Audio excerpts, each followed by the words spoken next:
Assalamualaikum, salam sejahtera kepada semua ibu bapa murid tahun 1 SK Kawang bagi tahun 2021.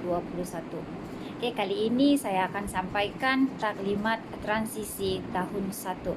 Okey, tuan-tuan dan puan-puan, terutamanya ibu bapa yang pertama kali mempunyai anak tahun 1, penting bagi tuan-tuan dan puan-puan mengetahui kenapa anak tuan-tuan dan puan-puan harus melalui program transisi di tahun 1. Okey, tuan-tuan dan puan-puan, kita mulakan dengan berapa lama anak-anak tuan-tuan dan puan-puan harus menjalani program transisi. Okey, tuan-tuan dan puan-puan, untuk tahun 2021 ini minggu transisi dipanjangkan daripada 3 minggu ke 43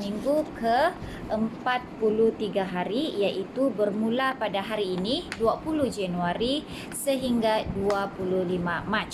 Okey, jadi sepanjang minggu transisi ini sesi PDP formal di dalam kelas tidak berlaku kerana ada program khas yang telah dirancang sepanjang tempoh ini bagi memberi persediaan kepada anak tuan-tuan dan puan-puan dalam menduduki sesi pembelajaran sebenar di dalam kelas.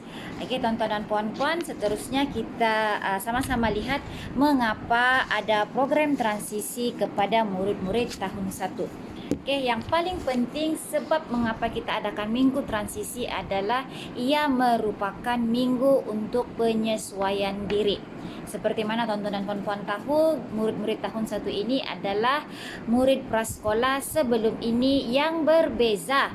Okey, corak ataupun amalan dan aktiviti di sekolah kelas perdana. Okey, jadi mereka harus melalui satu fasa iaitu penyesuaian diri sebelum sesi pembelajaran secara formal berlaku di dalam kelas. Okey, apakah jenis-jenis penyesuaian diri tersebut? Yang pertama adalah penyesuaian diri dengan kawan. Okey, ketika berada di kelas tahun 1 nanti, mereka akan berjumpa dengan ramai kawan baru yang mungkin daripada tadika-tadika yang lain.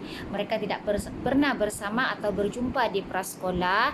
Jadi kali ini kali pertama mereka berjumpa.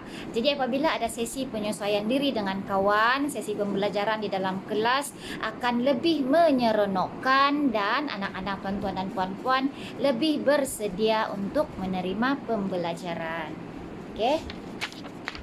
Penyesuaian yang seterusnya adalah penyesuaian terhadap guru dan kelas. Okey, tuan-tuan dan puan-puan, seperti mana yang kita tahu, ketika berada di prasekolah, guru mereka untuk semua subjek hanyalah ada seorang sahaja. Okey, berbeza dengan di kelas perdana yang mana guru-guru akan bertukar setiap kali bertukar mata pelajaran. Jadi anak-anak kena menyesuaikan diri dengan suasana yang baru itu. Okey, supaya alasan yang samalah supaya anak-anak lebih mudah menerima pembelajaran kelak. Yang seterusnya, mengapa kita adakan minggu transisi adalah untuk kita memupuk minat terhadap sesi pembelajaran.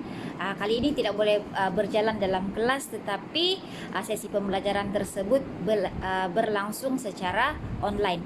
Jadi sebelum kita memulakan sesi pembelajaran yang formal, ikut buku teks dan sebagainya, buku aktiviti, kita tarik balik minat mereka itu setelah sekian lama bercuti dan tidak ada mungkin sesi belajar di rumah, kita tarik balik minat diorang, okey, supaya mereka sentiasa bersedia untuk menerima ilmu-ilmu baharu yang akan disampaikan oleh para guru. Yang seterusnya tuan-tuan dan puan-puan adalah ini yang paling penting. Okey, penguasaan kemahiran. Okey, pada minggu transisi ini, okey, di antara yang paling penting adalah pratulisan. Mungkin ada anak-anak tuan-tuan dan puan-puan yang belum mahir untuk memegang pensel, bagaimana menyambungkan titik, macam mana mau buat huruf. Maka pada minggu transisi ini tugas kami guru-guru adalah mengasah baliklah, memastikan bahawa murid itu sudah menguasai kemahiran menulis.